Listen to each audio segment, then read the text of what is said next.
মুখ্যমন্ত্রী মমতা বন্দ্যোপাধ্যায় এত বছর পর সিঙ্গুরে বললেন যে শিল্প হবে, বললেন যে অ্যাগ্রো ইন্ডাস্ট্রি তৈরি হবে। এই মুহূর্তে আমাদের সঙ্গে প্রাক্তন আইপিএস কর্তা রয়েছেন। স্যার, এত বছর পর মুখ্যমন্ত্রী বলছেন যে ঘাটার মাস্টার প্ল্যানের উদ্বোধন করলেন এবং তারপর বললেন যে ইন্ডাস্ট্রি তৈরি হবে, এখানে কৃষিও হবে, শিল্পও হবে। অর্থাৎ বামেরা যে কথা বলেছিলেন সেই কথা ফের মুখ্যমন্ত্রী মমতা বন্দ্যোপাধ্যায় রিপিট করলেন। আপনি যার নাম করছেন তিনি অনেক কথা বলেন। যেমন তিনি কোনো রকম থিসিস না করে, ইন্টারভিউ না দিয়ে ডক্টরেট লিখতে শুরু করেছিলেন। লোকে যখন জিজ্ঞেস করলেন বললেন যে আমি ইস্ট জর্জিয়া ইউনিভার্সিটি থেকে ডক্টরেট করেছি। পরে খোঁজ নিয়ে দেখা গেল যে ইস্ট জর্জিয়া বলে দুনিয়াতে কোনো ইউনিভার্সিটি নাই। অতএব তিনি কি বলেন আর কি করেন তার মধ্যে কোনো মিল নেই। অতএব তিনি কি বললেন সেটার কোনো গুরুত্ব নেই। মানুষ তার কথা এখন কেউ বিশ্বাস করেন বলে আমার জানা নেই। অতএব আমি এ ব্যাপারে কোনো মন্তব্য করা সমীচীন মনে করছি না।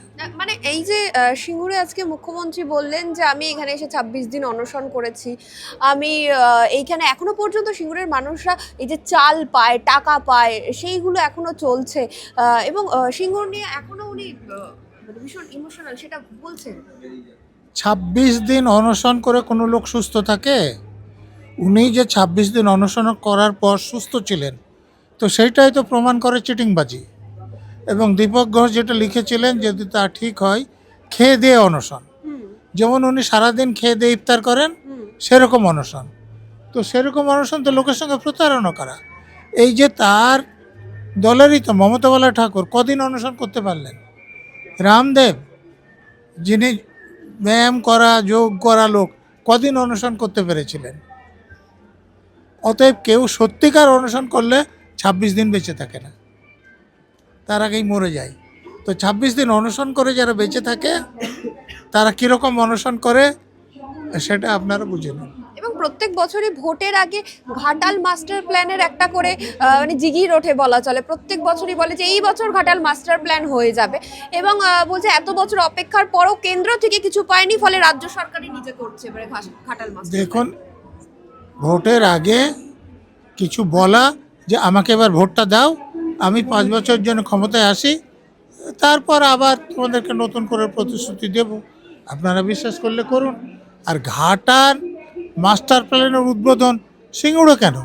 ঘাটালে গিয়ে করুন না, তাহলে লোকেরা আপনাকে অনেক ধন্যবাদ জানাবে। কারণ সেখানে গিয়ে বললে লোকেরা মারতে পারে। অতএব সিঙ্গুরে গিয়ে সেসব গল্প।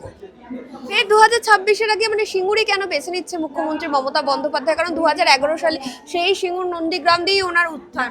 ফলত এত বছর পর দেখুন, সিঙ্গুরে জমি হারাদের নামে আন্দোলন করে, নন্দীগ্রামে আন্দোলন করে, অন্য সংগঠন এবং পার্টিগুলোর সাহায্য নিয়ে তিনি ক্ষমতায় এসেছেন। এখন তো সেসব ভুলে গিয়েছেন। তো এইবার অবস্থা খুব ভালো নয়, সেই জন্য আবার সিঙ্গুরে যেতে হবে।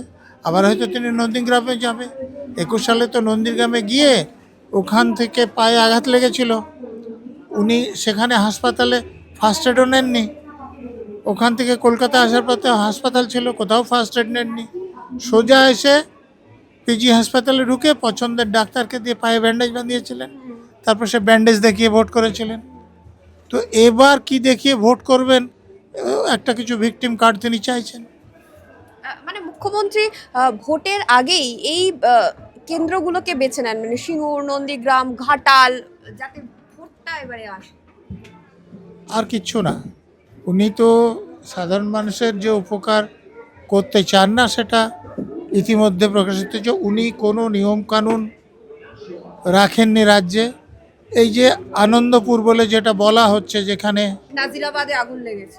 নাজিরাবাদে গুদামে আগুন লেগে কতগুলো লোক মারা গিয়েছে। হ্যাঁ হ্যাঁ। যদি রাজ্যে আইন অনুসারে কাজ হতো, তাহলে যে জমিটার উপর ওখানে গোডাউন হয়েছে সেই জমির উপর গোডাউন অনুমতি থাকতো না। সেখানে ফায়ার ব্রিগেডের অনুমতি ছাড়া গোডাউন হতে পারতো না। তাহলে হয়েছে কি করে? মানে সেই জমিতে বাড়ি করা যায় না, কিন্তু পার্টির লোকদের টাকা দিয়ে বা পুলিশকে টাকা দিয়ে তারা বাড়ি করেছেন। ফায়ার ব্রিগেডের অনুমোদন ছাড়া তারা চালাচ্ছেন, ব্যবসা করছেন। তার মানে সরকারে কোনো পয়সা জমা পড়ছে না, সরকারের আইন মানা হচ্ছে না, পার্টির লোকেরা টাকা তুলছে আর বেআইনি কাজ করছে, যার ফলে সাধারণ কর্মচারী যারা ছিলেন তারা পুড়ে ঝলসে শেষ হয়ে যাচ্ছেন। নিখোঁজ, বন্ধ ঘরে ছিল, ঘরে আগুন লেগেছে, নিখোঁজ কী করে হয়? তারা এখনও বেঁচে আছে? না। কিন্তু তার দায়টা কার এখনও কি নির্ণয় করা গিয়েছে? ও কোনোদিন নির্ণীত হবে না, কারণ মুখ্যমন্ত্রী তো ল্যান্ড রিফর্মস, ভূমি এবং ভূমি সংস্কারক মন্ত্রী। তো ভূমি সংস্কার মন্ত্রী থাকতে যেটা ওখানে যে রামসাগর, ওটা তো জলাভূমি, ওখানে তো কোনো রকম নির্মাণ হওয়ার কথা নয়, হলো কেন? ওনার কি মনে হয়েছে যে আমার এই পদটা ছাড়া উচিত, আমি কাজ করতে পারছি না? এটা 2006 সালে নির্মাণ হয়েছিল, তখন বেআইনি কাজ হয়েছিল। তো 6 সালে নির্মাণ হয়েছিল, 11 সালে তোমরা ক্ষমতায় এসেছো, 11 সাল থেকে আজকে কত সাল? 26 সাল। ক বছর হচ্ছে? 15-16 বছর। হ্যাঁ, তো 15 বছর তোমরা চোখ বন্ধ করেছিলে? ব্যবস্থা নেওনি কেন? ব্যবস্থা নেওনি কেন বলো? এবং ফিরহাদ হাকিম কে বলেছিল? সেখানে বলছেন যে যদি কারখানা বন্ধ করে দিত আপনারাই খবর করতেন যে আমরা চাকরি খেয়ে নিচ্ছি মানুষের। এই যে টাকা নিয়ে চাকরি বিক্রি করেছো, তাতেও তো খবর হয়েছে। তুমি পরিবর্তন করেছো? যে ফিরহাদ হাকিম যে ওয়াকফ জমি দখল করে নিয়ে সেখানে ব্যবসা করছেন, ওটা কোনো বন্ধ করেছেন? তো খবরের কাগজের লোকেরা দেখালে ওনাদের অসুবিধা হয় ঠিক, কিন্তু যে বেআইনি কাজগুলো ওরা কি বন্ধ করেন?